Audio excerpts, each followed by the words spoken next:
Gott, habe ich meine Zeit verschwendet. Ja. Ich habe mich wirklich den Wahnsinn hingegeben und versucht, die gesamte Sonic the Hedgehog Timeline zu entziffern. Und Alter, was das für Ergebnisse waren. Boy. Nur damit wir mal so einen kleinen strukturierten Weg haben. Ich werde euch innerhalb der nächsten 3 Videos erklären, wie die gesamte Timeline aussieht. In diesem Video beziehen wir uns auf die gesamte Vergangenheit des Sonic-Franchise. Das bedeutet alles, was vor Sonic 1 passiert ist. Dann werden wir uns auch auf die gesamte Classic Sonic-Ära eingehen. Also alle Spiele von Sonic 1 bis aktuell Sonic Superstars. Sollte sich da irgendwas ändern, werde ich das auch anmerken und auch das so erzählen, dass es halt geht. Also ich werde euch dann darauf aufmerksam machen, wenn halt sich irgendwas in Zukunft ändern könnte. Und dann im 3. Video werden wir uns über alle Modern Games betiteln, also alle Spiele ab Sonic Adventure. Und trust me, das wird ekelhaft lange. Also ja, ich werde euch die Timestamps für welche Story wir gerade uns befinden unten anzeigen lassen. Ich meine, ihr seht es gerade, wir befinden uns im Intro-Teil. Und falls euch da irgendwas genau interessiert, könnt ihr da hinklicken. Auch eine Sache ist, ich werde euch hier unten da ungefähr einblenden, in welchem Spiel wir uns derzeit befinden, von wo ich die Information habe. Sollte da nichts stehen, ist das reine Spekulation. Bedeutet, es gibt keine handfesten Beweise. Und es wird häufiger passieren, weil wir uns in einer Phase befinden von Sonic, wo gerade alles aufgebaut wird. Mit halt dem Writing von Ian, Flynn und Co. Also ja, und gucken uns mal an, wie das alles angefangen hat. Es fängt damit an, als sich das Universum bildete und bei der Entstehung des Universums 8 mächtige Edelsteine erschaffen wurden. Der Master Emerald und seine 7 Diener, die Chaos Emerald. Die Macht der Chaos-Energie, wie wir sie nennen, stammt von ihnen und wird in jeder Lebensform mit einfließen. Unzählige Jahre später bildet sich auf einem fremden Planeten, den wir jetzt erstmal Mobius nennen, eine Zivilisation, die durch die Macht der Chaos-Energie sich entstanden hat, die sogenannten Ahnen. Sie bildeten sich, erbauten ihre Zivilisationen, Gebäude, Religionen, Schulen, alles wurde errichtet. Auch die Forschung an der Chaos-Energie haben sie angefangen, als sie die 7 Chaos Emeralds fanden. Mit ihnen war es ihnen möglich, rapide ihre Forschungen und Weiterentwicklung voranzuschreiten, so dass sie ebenfalls in der Lage waren, gesamte Raumschiffe zu errichten. Doch nach der Gründung ihrer Zivilisation, rund 1000 Jahre bis 2000 Jahre, fing es an, rapide unterzugehen. Sie merkten, dass eine große Macht ihnen auf den Fersen war, denn durch die Hilfe der Chaos Emeralds war es ihnen in der Lage, teilweise in die Zukunft zu blicken. Und sie wussten, sie konnten lange nicht bleiben. Diese Befürchtung sollte sich als wahr herausstellen, als The End immer näher rückte und anfing, den gesamten Planeten, ihren Heimatplaneten, zu sprengen. Die wenigen Überlebenden, die rechtzeitig mit 7 Fluchtschiffen entkommen konnten, alle angetrieben durch einen Chaos Emerald, wurden auf einen mysteriösen Planeten für sie, dort wo eine Kraft quasi die Emeralds anzog, der Planet Erde, wo auch der Master Emerald hauste. Als sie dort ankamen, mussten sie wieder von vorn anfangen, jedoch hatten sie das Wissen noch gehabt, dass sie im Cyberspace gespart hatten. Einen Ort, den sie in ihrer Zivilisation, in ihrer alten Heimat errichtet haben und ihr Wissen sowie ihre Vergangenheit aufzeichnen konnten. Durch diese Hilfe waren sie in der Lage, ihre Zivilisation sehr schnell wieder aufzubauen. Jedoch wussten sie auch, dass der Feind nicht lange auf sich warten lassen würde. Also schufen sie 4 mächtige Waffen, die Titanen, die gegen diesen Feind ankämpfen sollten. Jedoch war das nicht der einzige Feind, der hinter ihnen her war. Ein mächtiger Warlock namens Black Doom, der alle 50 Jahre mit seinem Kometen an dem Planeten Erde vorbeiflog, machte auch Bekanntschaft mit ihnen. So kam es dazu, dass alle 50 Jahre sich die Ahnen mit ihm bekriegen sollten, bis dann eines Tages The End wieder auftauchte. Sie wussten, dass sie ihre Titanen einsetzen musste. Sie haben 4 Piloten ausgebildet, unter anderem auch ihr König, der diese anführte.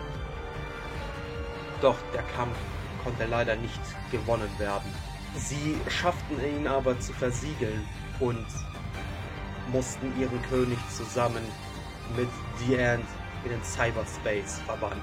Seitdem war dieser Ort eine absolute Tabuzone und jedes einzelne Cyberspace-Portal, was aktiv war, wurde geschlossen. Was für diese Zivilisation, die Ahnen, ein Schlag ins Herz war. Ihr gesamtes angespartes Wissen, ihre gesamte Vergangenheit war mit einem Schnipsen weg. Nicht mehr zugänglich, weil sie sonst damit die große Bedrohung, die da jetzt drin schlummert, wieder freisetzen würden. Die Jahre vergingen, Jahrzehnte vergingen, selbst Jahrtausende vergingen. Und die Ahnen haben es geschafft, eine weitere Zivilisation aufzubauen. In Frieden und Harmonie. Jedoch, wie bereits erwähnt, war es ihnen klar, dass alle 50 Jahre sie wieder einen Kampf haben werden mit den Black Arms, die halt die Chaos Emeralds haben wollen. Doch sie bleiben nicht einfach nur tatenlos sitzen. Sie entwickelten ein Frühwarnsystem weit oben im Himmel, Sky Sanctuary, zusammen mit dem Master Emerald im Gepäck. Gab es einige Priester, die sie ausgebildet hatten, in die Zukunft zu sehen, wann und wo Feinde wieder auftauchen werden und was die Zukunft lauert. Dort erfahren sie, dass in weit, weit entfernter Zukunft sie nicht mehr existieren werden und sich weiterentwickeln werden in die Chaos. Diese kleinen, wackeren Wesen sollten, ja, ihre Legacy sein. Diese Wesen mussten beschützt werden, damit auch ihre Nachfahren weiter existieren können. So zogen sie den größten Krieger mit, den sie zu dem Zeitpunkt hatten, der auch in der Lage war, die Chaos-Energie zu nutzen. Chaos, wie er genannt wurde. Er stimmte zu und ließ sich in dem Master Emerald versiegeln. Nur wenn seine Nachfahren bedroht werden sollten, würde er wieder auftauchen und dafür sorgen, dass nichts passieren wird. So endet dieses Kapitel der Geschichte.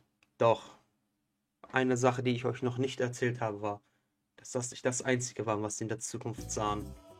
Sie sahen auch einen Kampf zwischen 2 weiteren gottgleichen Figuren und meißelten diese in die Wand über ihren Master Emerald als Warnung an jeden, der es wagen sollte, diesen Raum zu betreten. Die Priester sahen weiter in die Zukunft und fanden noch was.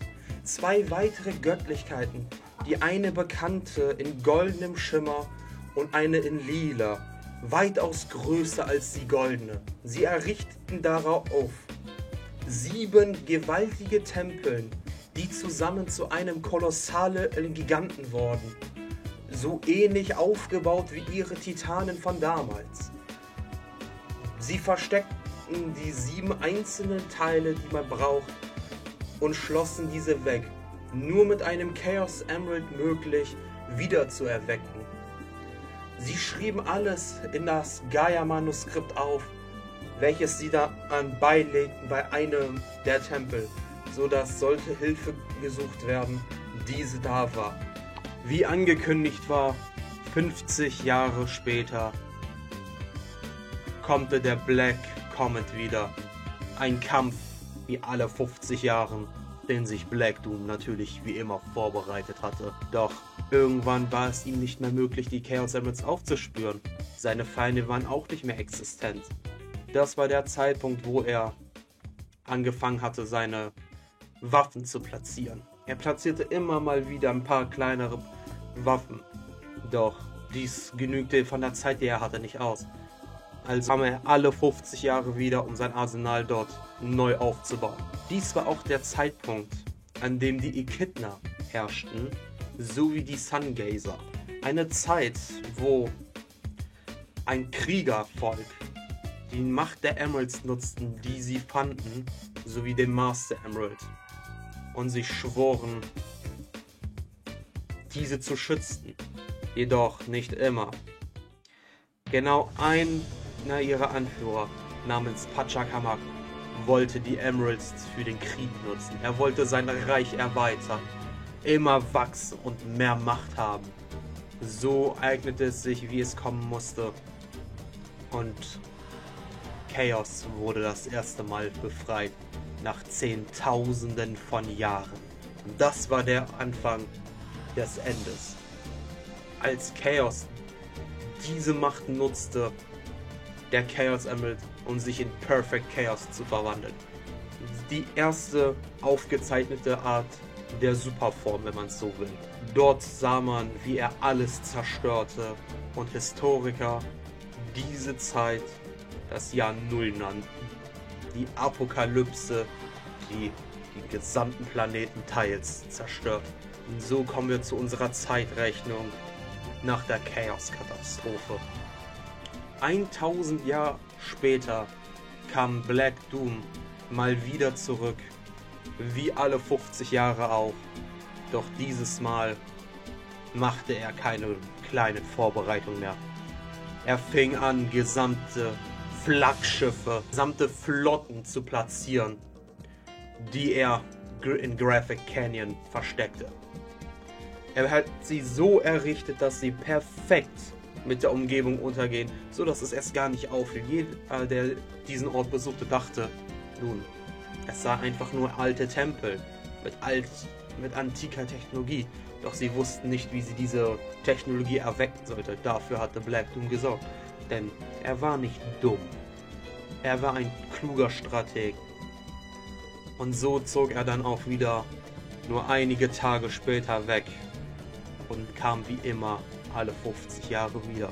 Währenddessen waren die Chaos Emeralds versteckt bei den Sungazer. Diese nutzten die Macht der Emeralds nicht, um irgendwelche Kriege zu beginnen. Nein, sie haben sich wie auch die Zivilisation vor ihnen und die vor ihnen, um die Emeralds zu beschützen, damit auch niemand an diese Macht kommen sollte, schlossen sie weg. In ihrer goldenen Hauptstadt haben sie diese weggeschwemmt. Jedoch, als es dazu kam, dass einer ihrer Art abtrünnig wurde und zu einem gewaltigen Monster sich verwandelte, war es klar, die Macht der Emeralds musste genutzt werden, um ihn aufzuhalten. So gelang es einigen mutigen Kriegern, sich zu verwandeln und den schwarzen Drachen zu besiegen und versiegeln. Danach haben sie die Chaos Emeralds wieder weggeschlossen. Sie fanden auch den Cyberspace. Jedoch wussten sie nicht, was sie damit anrichten können, geschweige wie sie in diesem kommen.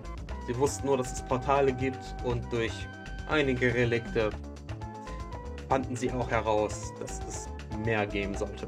Wir schreiten nun ein paar hundert Jahre in die Zukunft voran. Eine weitere Zivilisation, die sich nur als die dritte Zivilisation bekannt gab, war die Zivilisation, die die Gazots erschaffen haben. Mächtige Kampfroboter, die einen Link mit ihrem Meister bildeten und sich mit Kampftechniken und Waffen ausrüsten konnten. Auch da gab es mal wieder Kriege, jedoch ist nicht bekannt mit was. Es ist nur bekannt, dass die dritte Zivilisation sich irgendwann auflöste. Sie verschwanden spurlos und nichts blieb zurück, außer einen ihrer Gazots, ML. Diesen fand man für hunderte Jahre gar nicht mehr. Wir sind jetzt im Jahr angekommen, an dem alles sich ändern sollte. Ein genialer Wissenschaftler namens Gerald Robotnik war stolz auf seine beiden Söhne, Einer von ihnen schaffte es, einen Doktortitel im Bereich Archäologie zu erwirtschaften, der andere im Bereich Robotik. Beides Faktoren, die ihr alter Herr, Gerald, natürlich beherrschte. Zusammen mit seinem Sohn, der auf Archäologie seinen Doktortitel bekam, und weiteren Archäologen, erkundet er die Welt und fandete so einige Sachen. Er fand zum Beispiel den verlorenen Gersol, ML. Er fand auch Angel Island und diese Ruinen. Doch merkte er relativ schnell, dass er dort nichts zu suchen hatte. Er fühlte sich beobachtet und verließ diesen Ort auch relativ schnell wieder. Eine gute Entscheidung. Doch einige Jahre später bekam er ein Enkelkind. Sein Sohn mit dem Doktortitel in Archäologie bekam eine Tochter. Maria nannte er sie. Sie lebte glücklich auf dem Planet der Erde. Und Gerald schwor sich alles, was er erschaffte, nur noch für sie zu tun. Denn jeder, der sie sah, schloss sie gleich ins Herz. Er fing auch an, ein großes Projekt zu beginnen, was er schon seit Jahren vorhatte.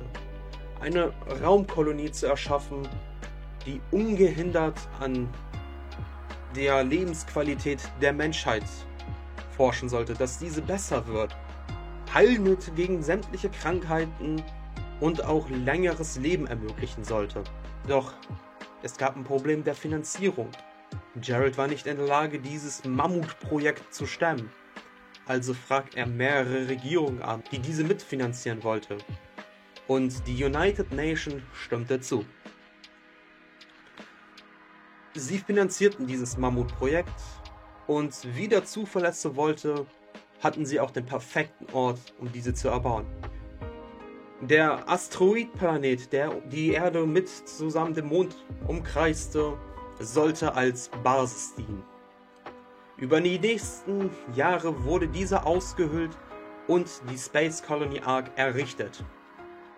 Doch kurz nach Eröffnung der Space Colony Ark stellte sich was heraus. Maria erkrankte an NIDS. NIDS ist ein Akronym und steht für Neuroimmune Deficiency Syndrome.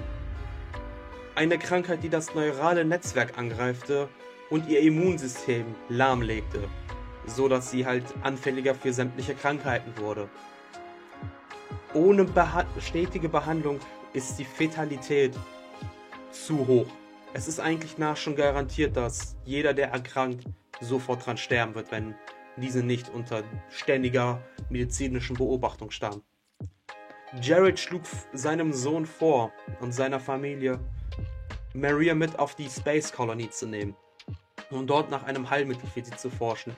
Die geringe Gravitation nämlich sorgte dafür, dass sich ihre Symptome geschwächt werden und sie so nicht so viele Schmerzen haben. Nur mit langer Diskussion willigt die Familie schwer ins Herzen ein, denn Geralds Sohn weiß, dass sein Vater nur das Beste für sein Enkelkind haben will.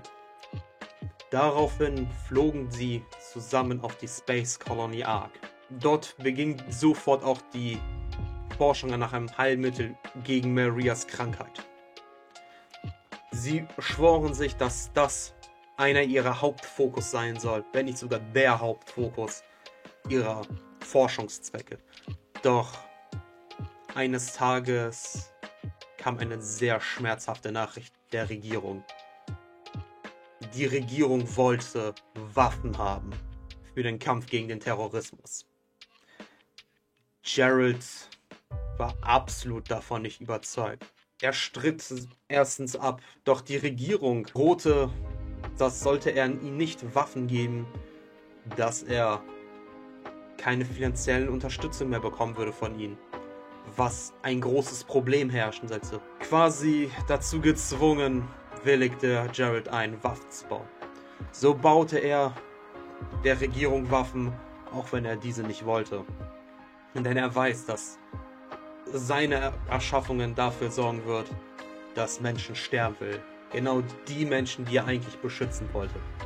Er fing an, ihnen erstmal nur Batterien zu geben, die Chaos Drives, die er basierend auf der Forschung der Chaos Emeralds erschuf, um halt eine Energiequelle zu haben. Die Regierung war damit ganz zufrieden. Doch er wusste, dass sie irgendwann wiederkommen sollten. Er forschte weiter an einem Heilmittel gegen Nitz, während er immer noch nebenbei an Waffen forschen musste. So erschuf er, basierend auf seinen Forschungen, künstliche Chaos. Der Gott der Zerstörung, der halt die Echidna nahezu ausgerottet hatte. Sie waren ursprünglich dazu erschaffen worden, Menschen zu helfen, die in Wasserkatastrophen waren. Sinkende Schiffe, Tsunamis und so weiter, da diese aus Wasser bestanden und diese kontrollieren konnten. Die Regierung klopfte ein weiteres Mal an der Tür der Ark und wollte wieder Waffen haben. Geralt wusste, dass wenn er ihnen nicht das gibt, was sie wollen, streichen sie die Finanzierung. Also gab er ihnen die Artificial Chaos. Sie waren mal wieder fürs Erste beruhigt. Also ging die Forschung weiter an Marias Krankheit. Bislang gab es keine Erfolge dazu. Sie fanden Wege, wie man ihre Symptome weiter lindern konnte, aber es wurde kein Heilmittel weitergefunden. Nur ein paar Monate später ruft der Präsident höchstpersönlich an und wollte von Geralt eine wichtige Sache haben. Und zwar sollte er daran forschen, an der Unsterblichkeit. Geralt war außer sich. Ein Mittel, um unsterblich zu sein, war für ihn einfach unerhört, denn er wusste ganz genau, warum der Präsident ihn dafür angeheuert hat. Er diskutierte lange mit ihm rum und entschied sich dafür, daran zu forschen. Dieses Projekt wurde Project Shadow getauft.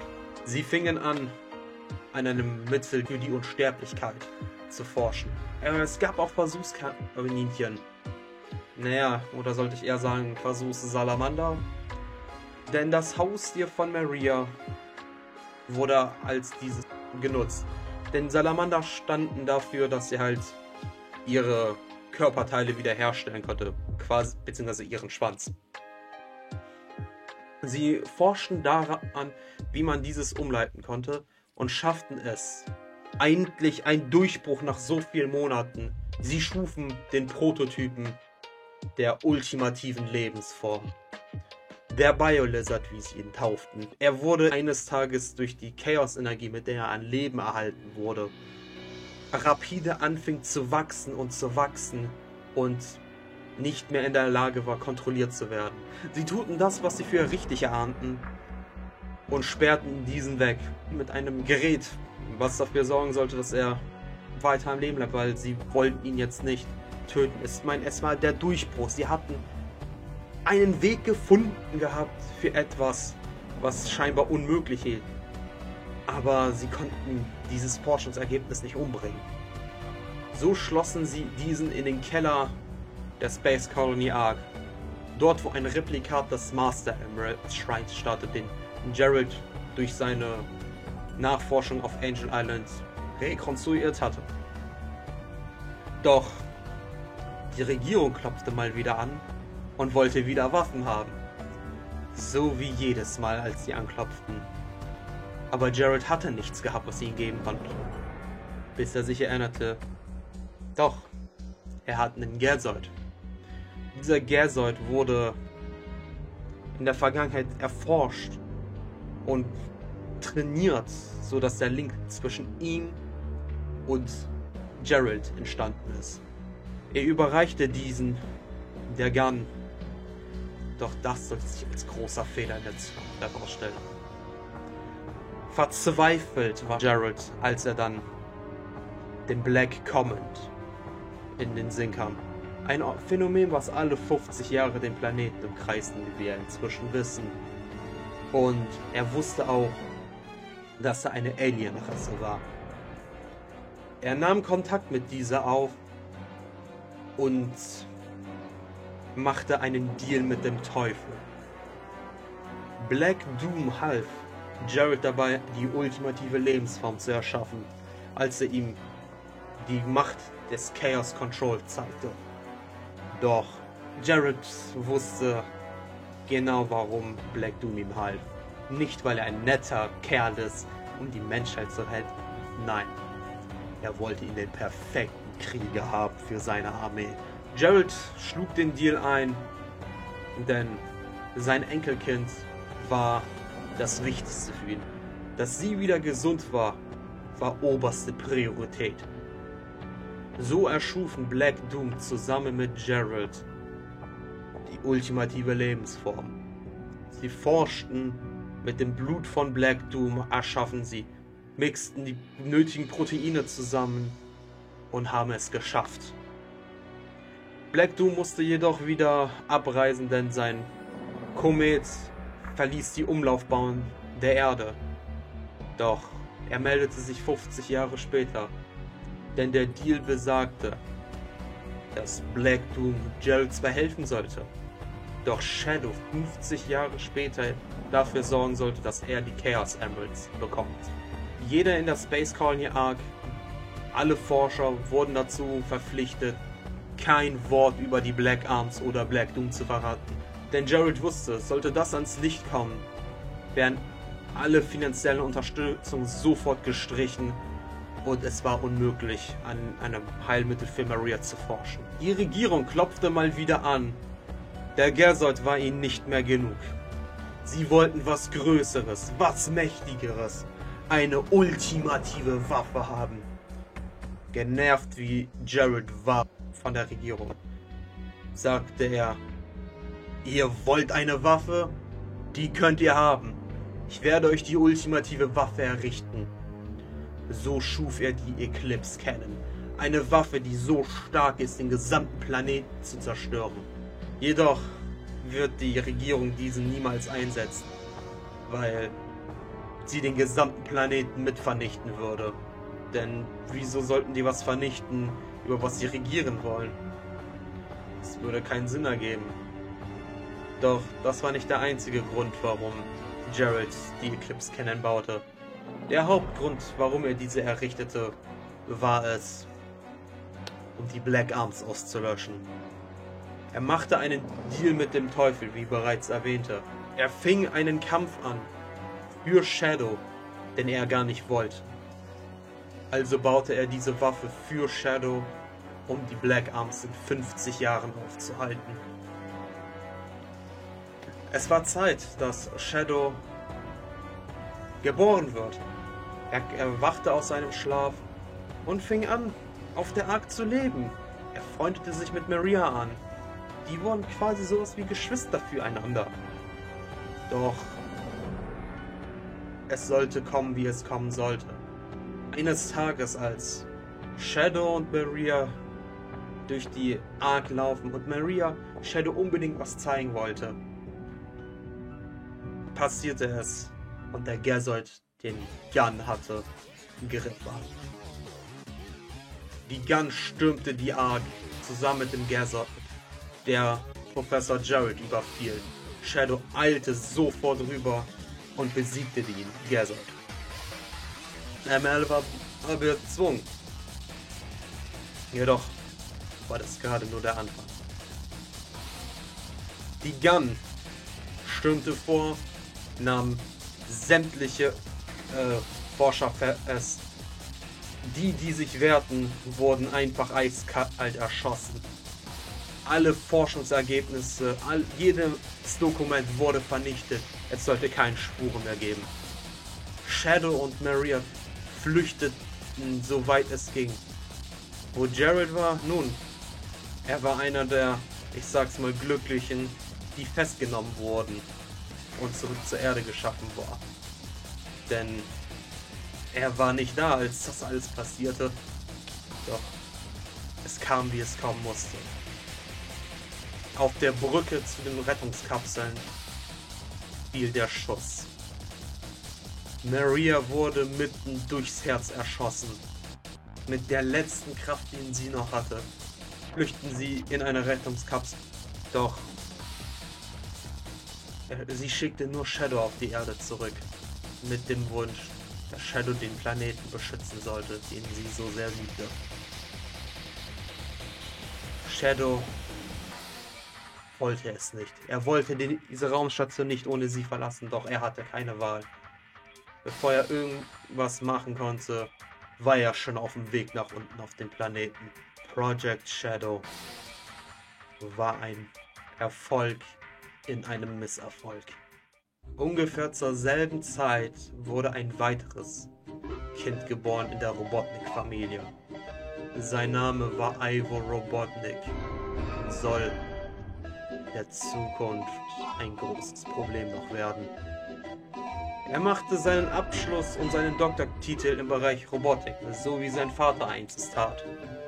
Doch anstatt dass er die Menschheit helfen wollte, wollte er nur Anerkennung haben. Die bekam er nicht. Alle redeten nur von Maria, wie toll sie war. Niemand hat mehr über Jared geredet, außer dass er verhaftet wurde wegen einer Sache, die eine Straftat war. Project Shadow wurde unter Verschluss gehalten. Niemand wusste, was da genau passiert ist. Doch die Anerkennung, die Ivo wollte, bekam er immer noch nicht. Also drehte er durch. Er baute Roboter auf Roboter und Roboter. Und fing an, eine Herrschaft einzugehen. Doch diese Herrschaft sollte niemals passieren. Denn er begann einen Fehler auf South Island. Ja, Leute. Das war die gesamte Geschichte vor Sonic 1. Diese Aufnahme geht jetzt eine halbe Stunde und ihr seht ja, wie sie zusammengekattet wurde. Ich konnte nicht auf alles eingehen, weil... boy. Ich habe mich jetzt nur auf die Main Games bezogen, denn hätte ich noch die ganzen Spin-off-Titel dazu gezählt. Ich glaube, das Video wäre doppelt so lang gewesen oder so. Naja, ich hoffe, es hat euch gefallen, die gesamte Vorgeschichte von Sonic the Hedgehog zu erfahren. Es gibt eine Sache, die ich euch leider sagen muss. Der zweite Teil wird nicht mehr dieses Jahr erscheinen. Ich versuche es so schnell wie möglich zu schaffen, aber sie wird nicht vor Januar kommen, muss ich leider sagen. Ansonsten wünsche ich euch noch einen schönen Tag und frohes Neues. Bis dann und ciao.